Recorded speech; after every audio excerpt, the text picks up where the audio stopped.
Welcome back, folks, to the Book of Bedtime, the Journal of Claude Florentine. The sword has disappeared from a safe place in the cottage. I immediately suspected Belial, but then realised my mistake. Last even, he was as restless as a newborn fowl. As we sat conversing in the study, he blamed his uneasiness upon the absence of the sword. I'm beginning to believe him now. The thief will be caught and dealt with. Mark my words. Still more! Tower is as useful as it is dangerous. Once this was not the case, but as I am one of the few who's travelled there and into other realms, in the pursuit of the ordeal's goals, I say with all certainty that the crossings are fraught with all kinds of hidden dangers, and with minions to guide. The ire is constantly present. Jeez, this is like some sort of ancient... Wait. There were letters that we got dated like 1930 from the Church of the Morning Star. Has this order endured for over 600 years? First the dark within, I heard the fetid laughters of the hour came under me. Oh my word, he's gone barking. There's still more! I fear the fire that savaged this place when the second shard of the seal was broken from the same source as... Wait. Go back. Still Florentine, but 90 years later! I hear the place is rather... Florentine's long-lived bugger. Playing the light and burning all from the place. If we're able to have more acolytes and severely deplete much he reserves to rebuild the temple each time this occurs, then we must postpone our endeavours for a while until the problem can be solved. Belial again, he's still here. The fire has whispered to me of another worldly device that may aid the order. Power is shielded. We are therefore currently making the necessary plans to travel to Plymouth, and these pay for passage are some merchant ships to Israel. The threat from our old Templar order there does not bother me so much now that its existence is speculative. If we make doing good travelling good time, I hope to meet these with the minions Gracchio, Jerkus and such, and bargain with them for aid. Still more. 1490, another 70 years. All the southern posts of Da-di-da and the Baltic, favourable winds, Southampton.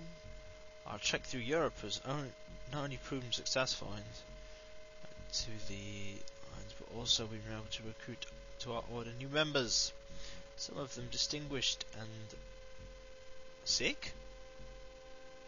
Oh, rich! They have instructions as to where to meet with us in England, and I look forward to their arrival.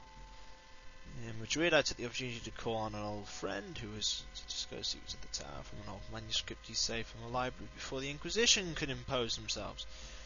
As I sit here in this salt-stinking cabin, I cannot help but wonder on what Thomas had said to me so long ago, given what the scroll discloses. Last page. 1521. The great power of the shards has appeared to us. Thankfully, though Abaddon's... Abaddon? Who's he? Abaddon's reasons are his own. He has divulged the secrets of the shards and seals in the chamber of the Soulstone. He's holding something back. I know it. I have confidence in the power as yet. Something disturbs Belial, though again he is reticent. No matter how much I think that I know him, I am forever abated by the belief by his petty shows of secrecy. Speaking unto him, we have agreed that it may be for the best at this time. If the two do not cross paths, Belial is more than convinced of this. Tower Abaddon has revealed much. The name Raziel has appeared in our conversation much, and this power appears to have domain within the spiritual realm of Raquia for some reason. Don has informed us that Raziel is a neutral power like himself. Who is Abaddon?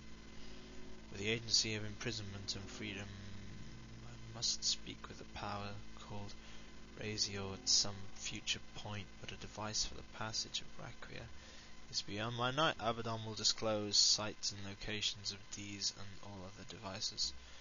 But I feel the cost of bargaining will be high. I fear I must agree to his terms. The Egyptian mask and the other devices I now keep secure from the others. With this act I can be sure... Let's discuss some things. I wonder if the gardener that Florentine mentions in the journal is Raphael. Or is it one of the others? Raphael did say he was the last. That means that there must have been more at some point in the past. If it is, it means that he's been around as long as Florentine has. It's a blooming long time. Evidently, the gardener that Florentine mentions in his journal is Raphael. Anything else in the journal to support that? On return from the tower, Bilal told Florentine that the gardeners had returned, and that they were responsible for the deaths of the demons guarding the gates. It would seem that Raphael did have some friends. The One Power. The One Power. The journal mentions the One Power. He's talking about God? The opposite. Florentine makes a reference in his journal to the One Power when a temple member goes mad, and Florentine threatens to use him as some sort of sacrifice. So they sacrifice their members, then. Nice way to do business. Yeah, well, the Temple of the Morning Star, though. This temple business. Anything in the journal? Anything I've missed? Seems to be some sort of religious order. According to the journal, there were more than just acolytes working for Florentine. It mentions powers, dark powers. Nice. So...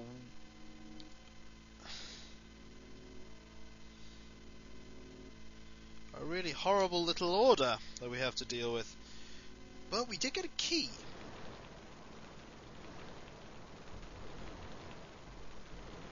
And I think I know how to use that.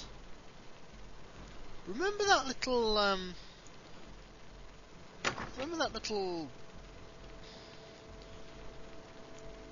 cupboard in that bedroom? I bet that is where we need to use that thing. Where is it? Here it is. We have the key in our hand, and it works. Bingo! Last statue. Now, the only question remains, where do we go from here? We have the last statue.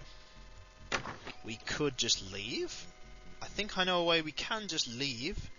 However, I am curious to know what's up here and around this corner. It's probably not a good thing to be curious about, but there we go. Down here, there was...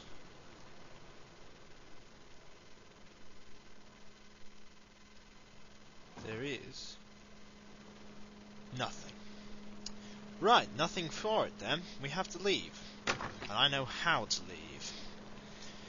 Remember those indentations in the side of things that we have come across? Looked like a walking stick, didn't it? Well, now I know how to use that thing.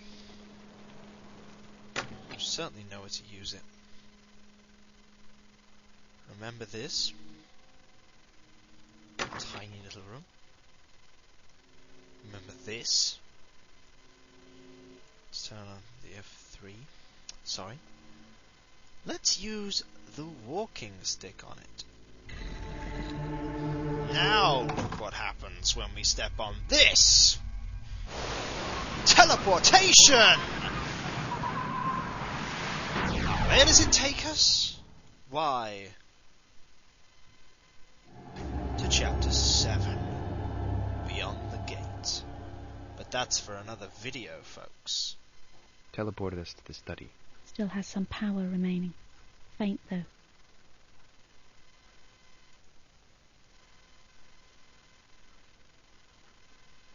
Yeah, it did teleport us to the study. Now, one moment, we'll be right back.